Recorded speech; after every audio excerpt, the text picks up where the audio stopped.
انتي صاحبتي، انتي مش خالتي، انتي صاحبتي وانتي اقرب حد ليا وانا بحبك قوي.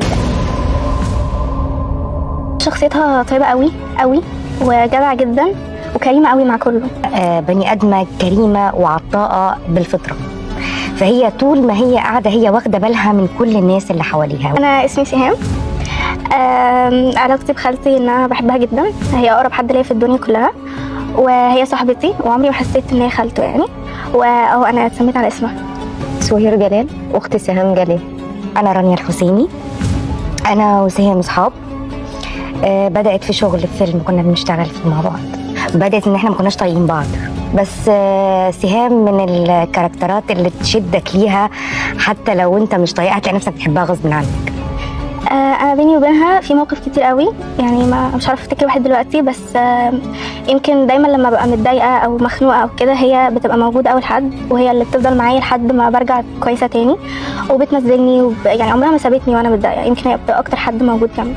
سهام اصلا مواقفها كتير، يعني مره كنا ماشيين ولقيت اتوبيس نقل عام بيزنق على واحده ست بتسوق، عايزه اقول لك ان هي سبقته، وقفت قدامه بالعرض، وقفته علشان ما يعملش كده تاني وما يضايقش واحده تكون بتسوق.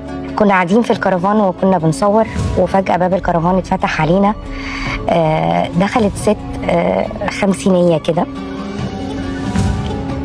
قربت على سهام، فضلت تاخد سهام بالحضن على ان هي كانت معاها في المدرسة، وهي اكبر من سهام بكتير يعني شكلا وسنا وموضوعا وكل الحاجات. فهي فضلت تحضن في سهام تحضن في سهام على اساس ان سهام دي متربيه معاها وسهام هي تفكرها بموقف تقول فاكره، وتضحك سهام معاها وبتاع على اساس ان خلاص هم طلعوا اصحاب في المدرسه، وطلع سهام ما تعرفهاش خالص. هي شخصيتها طيبه قوي قوي وجدعه جدا وكريمه قوي مع كله، فهي شخصيتها حلوه قوي ولذيذه، يعني خفيفه ودمها خفيف قوي. سهام كاركتر جدع جدا، يعني هي بني ادمه برج الجدي، هي بني ادمه كريمه وعطاءه بالفطره، فهي طول ما هي قاعده هي واخده بالها من كل الناس اللي حواليها، واخده بالها من كل اللي متضايق، اللي زعلان، اللي جعان، فهي كاركتر جدع بالفطره. انا بحبك قوي وربنا يخليكي ليا، عشان انتي صاحبتي، انتي مش خالتي، انتي صاحبتي وانتي اقرب حد ليا وانا بحبك قوي بجد.